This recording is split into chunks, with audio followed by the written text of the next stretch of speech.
अस्सलामुअलैकुम वरहमतुल्लाहि वबरकातुहू। नाज़रीन, मैं हूं अतर काज़मी और आप देख रहे हैं खदीजा टीवी। खदीजा टीवी पर जो हम स्पेशल सीरीज़ लेकर आए हैं प्रोग्राम इंतखाब के हवाले से, इस प्रोग्राम के ज़रिए हम बच्चों की तालीम और तरबियत पर गुफ्तगू कर रहे हैं।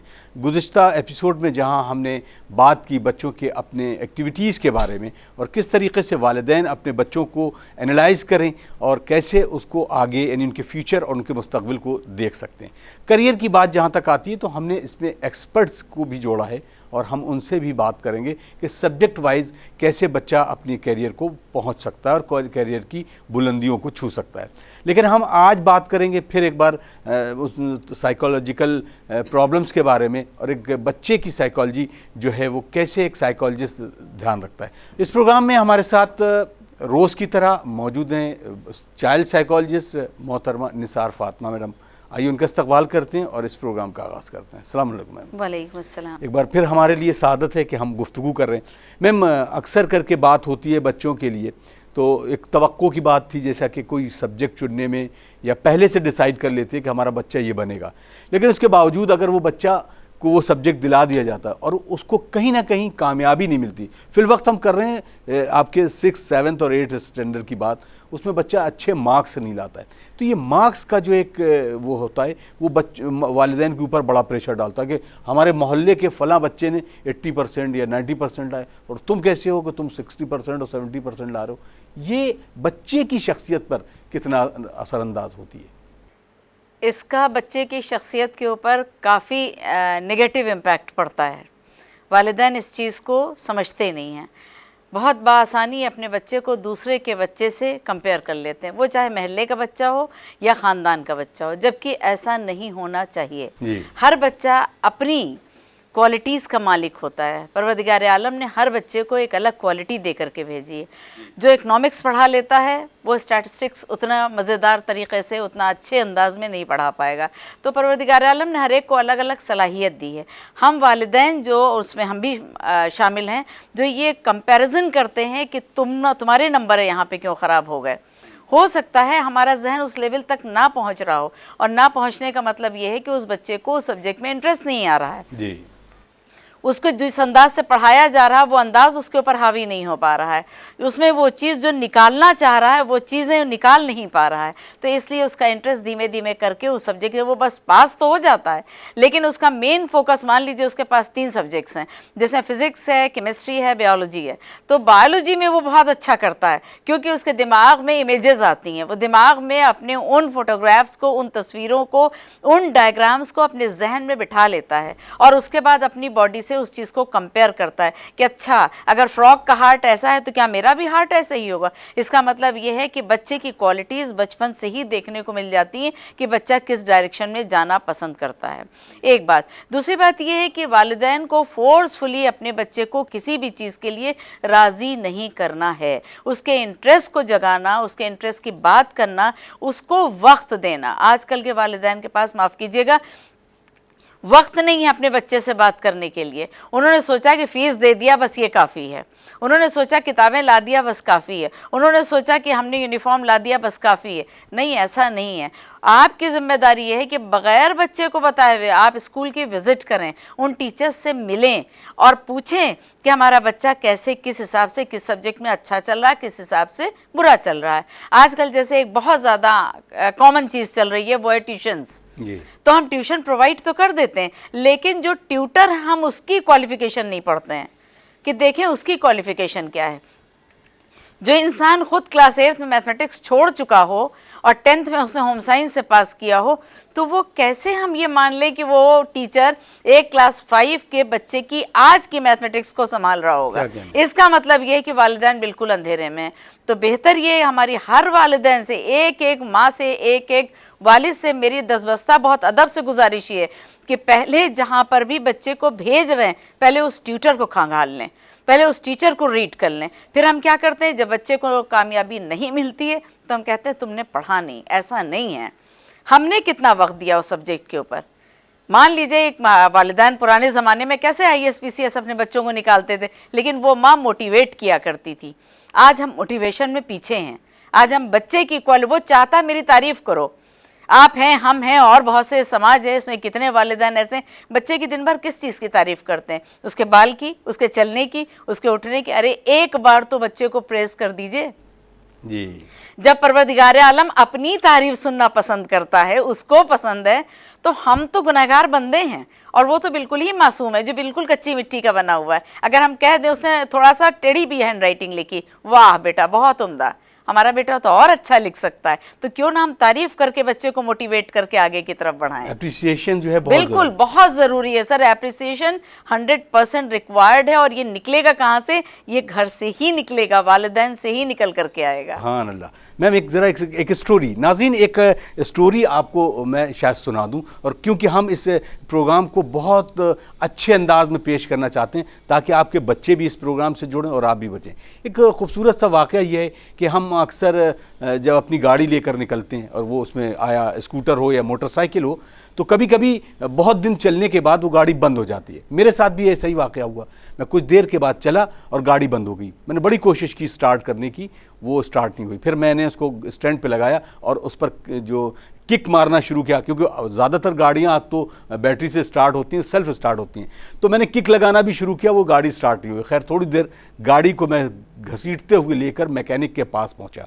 जैसे ही मैकेनिक ने देखा, उसने रिंच को निकाला, अपना जो उसका औजार था वो निकाला, और निकालने के बाद उसने गाड़ी की एक तरफ खोला और खोलने के बाद उसने एक प्लग निकाला। बहुत गौर से सुनिएगा, ये जो स्टोरी है इसमें शायद कुछ सबक भी हो। उसने प्लग को निकाला, एक बार प्लग को देखा उसने मेरे सामने हाथ को ऊपर करके, उसने फिर थोड़ी देर के बाद देखने के बाद उसको साफ़ किया। फिर उसने प्लग पे लगाया और उसने स्टार्ट कर दी, गाड़ी स्टार्ट हो गई। लेकिन थोड़ी देर के बाद मैं थोड़ी आगे बढ़ा तो गाड़ी फिर बंद हो गई। तो मैंने कहा लाइए मैं फिर कोशिश करूं। मैंने भी साफ़ करने की कोशिश की, गाड़ी स्टार्ट नहीं हुई। फिर मैं वापस मैकेनिक के पास आया, उसने उस प्लग को खोला और खोलने के बाद उस प्लग को गौर से देखा और थोड़ी सी चोट की उस प्लग पर। वो चोट करने के बाद उसने फिर गाड़ी में उस प्लग को लगाया, अब स्टार्ट की, गाड़ी स्टार्ट हो गई। और उसके बाद बहुत दिन तक वो गाड़ी बंद नहीं हुई। मेरा सवाल यह है कि वो जो प्लग पर उसने चोट की थी, ये चोट क्या एक बच्चे के लिए भी ज़रूरी है? हम कहते हैं ना तंबी करिए, इस पर थोड़ा सा ज़र्ब लगाइए, तो क्या ये ज़र्ब ज़रूरी है? ये सवाल को लेकर हम निसाम मैम के पास चलते हैं। मैम अक्सर करके ये स्टोरी जो मैंने बयान की है कि ये स्टोरी एक बेजान चीज़ के लिए, वो गाड़ी के लिए थी। क्या इस तरह की ज़र्ब कहते हैं लोग कि बच्चे के लिए भी ज़रूरी है कि कम से कम बच्चा ये समझे कि हाँ हमारे ऊपर एक प्रेशर है, उतनी चोट जितनी उस प्लग पर दी जाती है और वो गाड़ी चलने लगती है, क्या इतनी ज़रूरत बच्चे के लिए भी है? नहीं, बच्चे के लिए बिल्कुल ज़रूरत है, बिल्कुल ज़रूरत है, लेकिन उतनी चोट नहीं रिक्वायर्ड है जितनी प्लग पे डाली गई है जी। उतनी नहीं है। क्योंकि जिस वक्त बच्चा पैदा हुआ है, हम उस वक्त से अगर अलर्ट हो जाएं तो इतनी सी भी चोट की ज़रूरत नहीं होगी। बच्चा बिल्कुल राइट डायरेक्शन में अपने आप चलना शुरू कर देगा। सिर्फ टाइम टू टाइम वालिदैन को चेक करना है, उसको ये एहसास हो कि हमारा कोई चेकर भी बैठा हुआ है, हमको कोई चेक भी कर रहा है। हमको स्कूल में टीचर तो चेक कर ही रहा है, लेकिन अब्बा भी चेक कर रहे हैं। प्लस बच्चे की जो कमियां हैं उनको हमको अंडर कारपेट नहीं डालना है जी। उसकी कमी को निकाल करके सामने की तरफ लेकर के आना कि बेटा तुम्हारे अंदर ये कमी है, इसको चलो हम लोग दोनों मिल करके दूर करते हैं।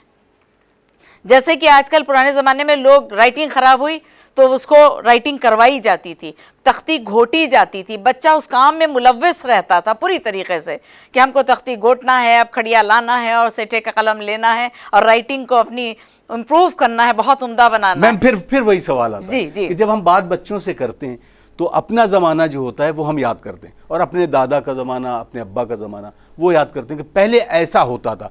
तो आज के दौर में क्योंकि साइकोलॉजी जो है वो पहले शायद बहुत लोग जानते भी ना हो इसके बारे में, एक सब्जेक्ट था और उस सब्जेक्ट के तौर पर निकल जाते थे। कभी ज़रूरत भी नहीं पड़ी किसी बच्चे को, वालिदैन को, उसके अपने बच्चे को किसी साइकोलॉजिस्ट को ले जाना या साइकेट्री के पास। वो तो बहुत जब एक ख़ास तौर से एक हालात बनते थे तो साइकेट्रिस्ट के पास ले जाते थे।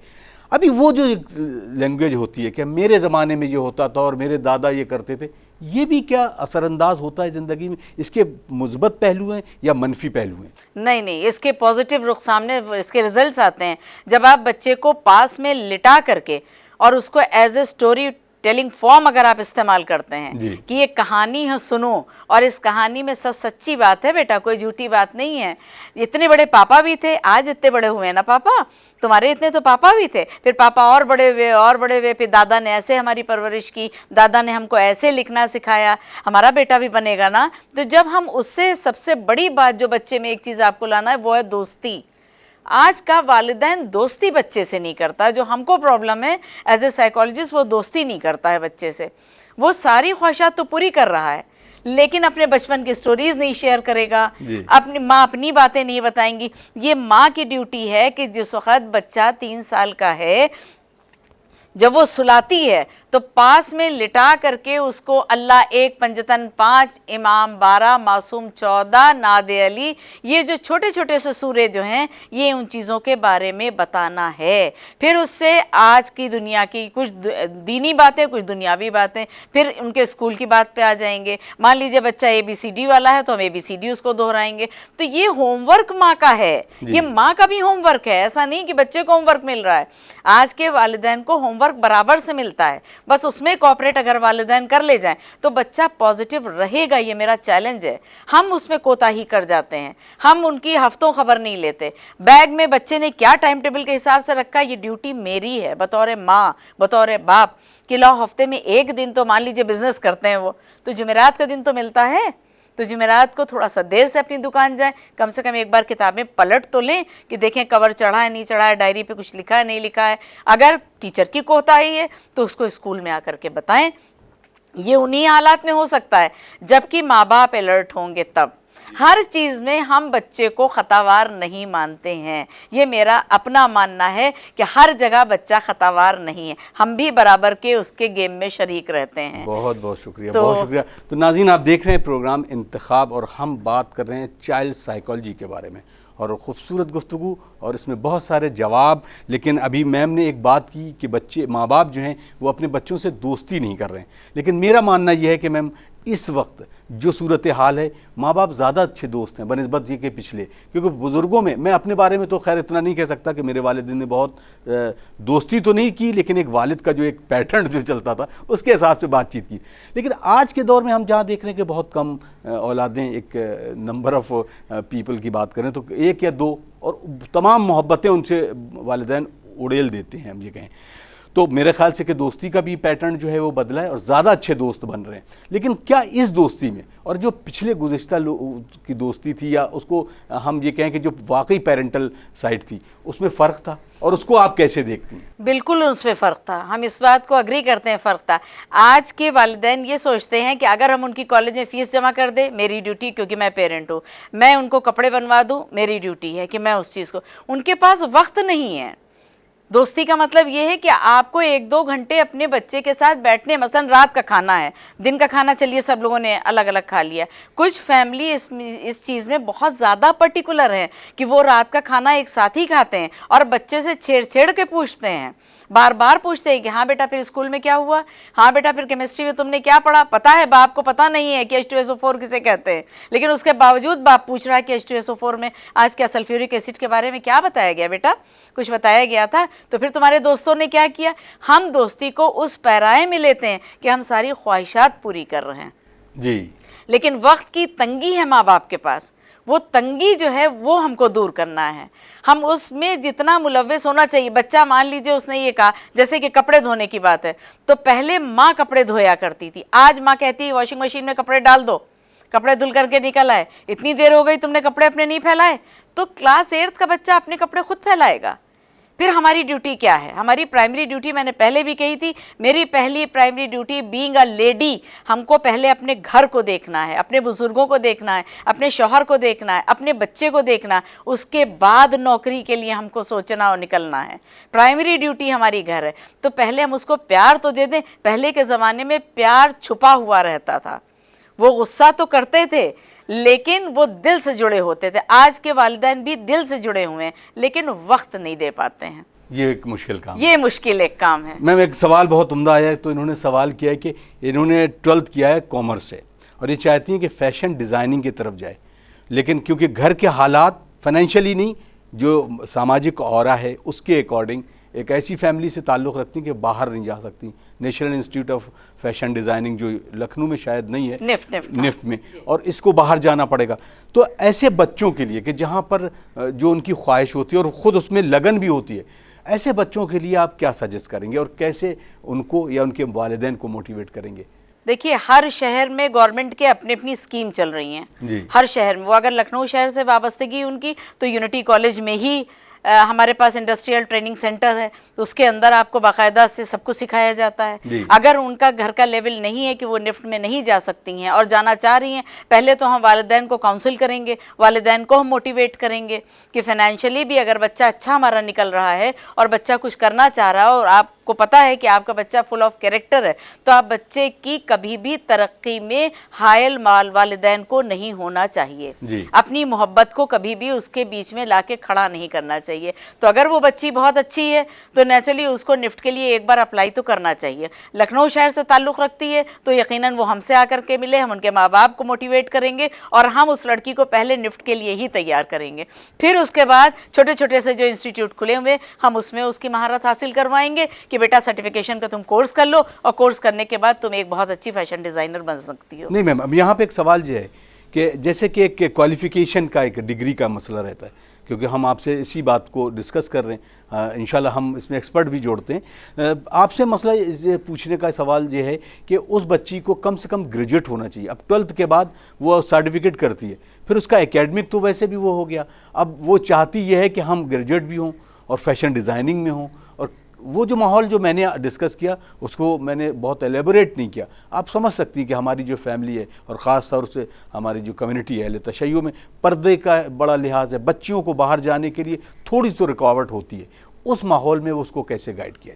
सर, उसके लिए ये है कि पहले वो ग्रेजुएट भी करेगी और साइड में अगर बच्चे के अंदर स्टेमिना है, जैसे कि मान लीजिए कि न्यू एजुकेशन पॉलिसी आ रही है, अभी इम्प्लीमेंटेशन उस चीज़ का नहीं हुआ है कि एक साथ बच्चा 2 कोर्सेज़ को कर सकता है जी। एक ऑनलाइन कर सकता है, एक ऑफलाइन कर सकता है। इसी तरीके से ये बच्ची भी उस चीज़ में जा सकती है। एक ग्रेजुएशन वो अपनी ऑफलाइन ज्वाइन कर ले और ये या ऑनलाइन ज्वाइन कर ले, और ये जो टेलरिंग वाला करना चाह रही, फैशन डिज़ाइनिंग में जाना चाह रही, इसको वो ऑफलाइन आकर के इंस्टीट्यूट से बहुत आसानी से ज्वाइन कर सकती, क्योंकि पर्दा सिस्टम हमारे इस्लाम में है और हमको फॉलो करना है। हम उस चीज़ से इग्नोर नहीं कर सकते उस चीज़ को, ना ही हमको उस चीज़ से भागना है।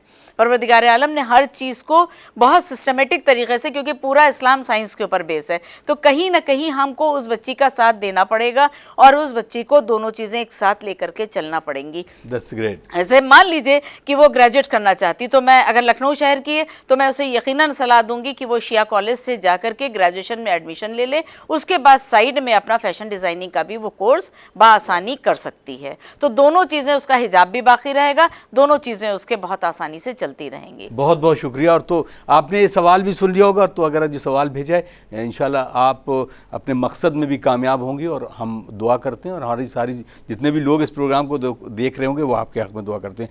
अब मैडम आगे सवाल जो है वो है एतदाल पसंद ज़िंदगी, जो हम मुनसिफ मिजाज इंसान को कहते हैं, खुसूसन अब बच्चों के लिए और वालिदैन के लिए भी ये चीज़ होती है। एक बच्चे के लिए किस हद तक वालिदैन, जैसे मैंने पहले भी ये सवाल में हमारे डिस्कशन में ये हुआ कि हम पैसा और उसको हर तरह की लेविश लाइफ देना पसंद करते हैं, क्या उसमें भी बच्चे के जहन में ये बताना चाहिए कि पैसे की क्या अहमियत है? कैसे दूसरा बंदा जो हमसे नीचे फाइनेंशियल कंडीशन में, उसका एग्जाम्पल देना चाहिए? ये ज़िंदगी के लिए क्या कौन से पहलू छोड़ता है और कैसे इसमें वो बच्चा आगे सर्वाइव करता है? देखिए, बच्चे को सक्सेस स्टोरीज तो आपको सुनानी है, और हमसे ज़्यादा ऑपरेशन या इलेक्ट्रॉनिक गैजेट जो इस वक्त आपके हाथ में है, जिसको हम मोबाइल के नाम से जानेंगे, तो मोबाइल पे बच्चे को सक्सेस स्टोरीज़ दिखानी चाहिए। प्रोग्राम्स आते रहते हैं सक्सेस स्टोरीज़ के।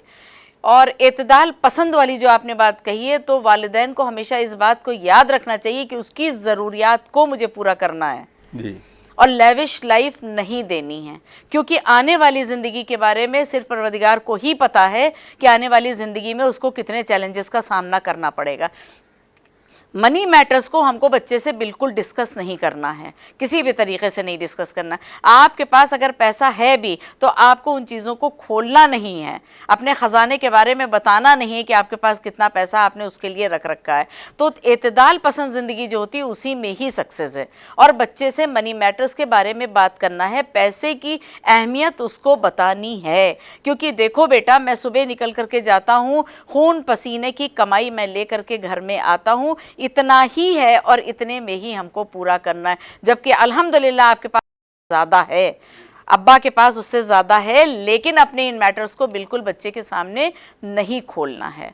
बिल्कुल दोनों को बहुत अच्छी ज़िंदगी के साथ, सादा ज़िंदगी के साथ, कि उसका खाना पीना, उठना बैठना, चलना फिरना, घुमाना, कभी कभार उसको होटल भी ले जाना चाहिए, क्योंकि होटल के मैनरिज्म्स अलग होते हैं, उसके मैनर्स अलग होते हैं। बच्चे को पता होना चाहिए कि किधर नाइफ होगा, किधर फॉक होगा। खाना अगर हमको वेटर को बुलाना है तो किस तरीके से हम प्लेट के ऊपर हल्का सा नॉक करेंगे और कैसे वेटर आएगा। तो ये भी वालिदैन की अहम जिम्मेदारी है कि वो उस कमी में भी वो उतना पैसा रखें कि 2 महीने में, 4 महीने में, 5 महीने में मैं एक बार अपने बच्चे को ज़रूर बाहर लेकर के जाऊँगा, जिससे कि बच्चा उस कॉम्प्लेक्स में मुलव्वस ना होने पाए। जैसे कि लोग, तुम कभी होटल नहीं गए हो, तो बच्चे को ये कहने की नौबत आ जाए हाँ मैं गया हूँ। तो मनी मैटर्स जो है सर, उसको बहुत ही खामोशी के साथ और बहुत आहिस्ता आहिस्ता छोटे छोटे कदम लेते हुए हमको आगे की तरफ बढ़ना है। ओपन नहीं करना है कि आपके पास बहुत पैसा है, और निगाहों को अपनी बिल्कुल हर वक्त अलर्ट रखना है बच्चे के लिए, माँ को भी और बाप को भी, हर वक्त। क्योंकि सर टाइम टेबल जो है बच्चे का, वो एक बहुत अहमियत रखता है। आपको पता है कि अगर आपने उसको 10 रुपए दिए हैं कि बेटा इस 10 रुपए का तुम कुछ सामान खरीद लाओ, तो ये ड्यूटी बनती है माँ की भी और बाप की भी। वो उसमें से कटौती ना करे कि 8 रुपए का बिस्किट लाया, 2 रुपए की अम्मी, 2 रुपए के हमने कुछ और ले लिया था। नहीं नहीं, आप देंगे कि ये 2 रुपए, ये आप देंगे। मैं बहुत खूबसूरत, ये तो पूरी कंप्लीट हो गई। अब सवाल जहाँ पे एक और है, वो है हमारा सामाजिक ताना बाना। रिश्तेदारियाँ हैं, बहुत सारे ऐसे अहबाब हैं कि जो आते जाते रहते हैं, और वही कि हम ये पूरा प्रोग्राम एक ऐसे सिनेरियो पे डिस्कस कर रहे हैं कि जहाँ पर बहुत हाई क्लास के लोग ना हों और बहुत लोअर क्लास के ना, तो मिडिल क्लास हमारी ज़िंदगी के लोग हैं, उसको उस ज़रिए से अपने बच्चों के लिए वो बहुत अहम किरदार भी निभाते हैं। अब सामाजिक ताने बाने में रिश्तेदारियों का वो है, तो बहुत हद तक कुछ लोग जो हैं बिल्कुल रिश्तेदारियों से कट ऑफ करा देते हैं बच्चों को, और दूसरों को भी ये कहते हैं कि फला बच्चे ने नीट क्वालिफाई कर लिया, IIT क्वालिफाई कर लिया, या वो SSC निकाल लिया, SSB निकाल लिया, ये तमाम कम्पिटिटिव एग्ज़ाम निकाल लिया। उसकी वजह ये थी कि वो कभी किसी से मिलता नहीं था, कभी कहीं शादी में नहीं जाता था। तो ये जो एक सामाजिक ताना बना, इसमें कितना इन्वॉल्व होना है बच्चे को, इसके बारे में बताइए। देखिए, इस चीज़ से हम बिल्कुल अगेंस्ट है कि बच्चे को टोटल रिश्तेदारी से अनअवेयर करवा दो।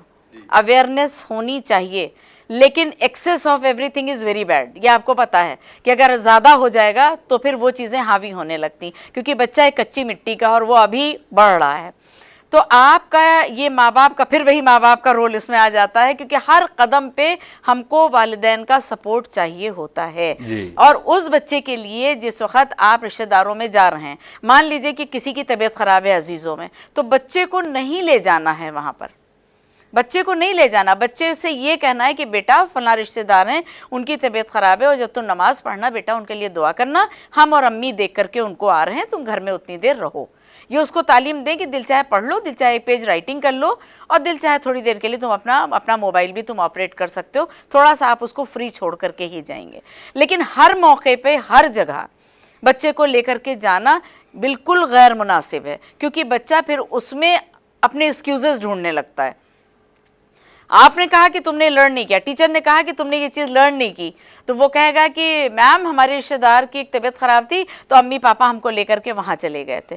तो रिश्तेदारी से आपको कट ऑफ नहीं करना है, बिल्कुल नहीं। बच्चे को जब तक आप पहचानवाएंगे नहीं कि तुम्हारे दादा हैं, ये तुम्हारी चची है, तुम्हारा चचाजाद भाई है, तो तब तक कि, क्योंकि जाहिर बात है ज़िंदगी और मौत तो परवरदिगार के हाल है, तो वो जब उनके हाथ है, अल्लाह के हाथ में, तो अल्लाह ने ये अजीज़ भी तो इसीलिए पैदा किए कि बच्चा इनसे अवेयर हो, इनसे कभी कोई सलाह की ज़रूरत हो, क्योंकि बुजुर्ग तो हमेशा ही सलाह देने के लिए तैयार रहते रहते हैं और वो ये चाहते हैं कि हमको टाइम मिले, वो बच्चों के साथ बच्चा हो जाते हैं, वो चाहते हैं कि उनको टाइम मिले, तो हम अजीज़दारी के बिल्कुल अगेंस्ट नहीं हैं। बच्चे को कभी कभी अपने रिश्तेदारों से मिलना ज़रूरी है, अवेयर करवाना ज़रूरी है कि देखिए ये आपका पोता है और ये तुम्हारे दादा हैं। तो इस access of everything is very bad कि अगर मान लीजिए कि एक महीने में 4 शादियां हैं तो आप चारों शादी में प्लीज़ बच्चे को लेके ना जाएं।